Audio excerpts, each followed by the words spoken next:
السلام عليكم ورحمة الله وبركاته. الحمد لله وكفى وسلام على عباده الذين اصطفى. أما بعد فقد قال الله تبارك وتعالى: وما لكم لا تقاتلون في سبيل الله إلى آخر الآية. আমরা অত্যন্ত দুঃখ ভারাক্রান্ত হৃদয় নিয়ে এখানে উপস্থিত হয়েছি। এরকম মাঝে মাঝে আমাদের ইমানের টেস্ট নেওয়া হয়, আসলে আমাদের ইমান কিরকম। এই ধরনের সমস্যার একটা স্থায়ী সমাধান দরকার কিনা।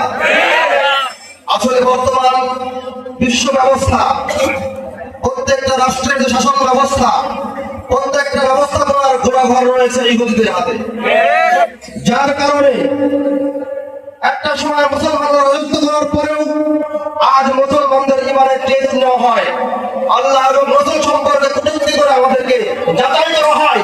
মুসলমানরা এখনো জীবিত না মৃত হয়ে গেছে।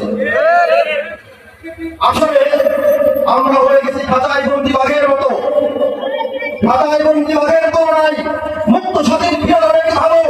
এজন্য আমরা প্রচলিত এই সমস্ত তন্ত্র মন্ত্রের শাসন ব্যবস্থার উৎপাদন করে আমরা খিলাফত মিনহাজুন নবুওয়া স্বাস্থ্য অবস্থা চাই।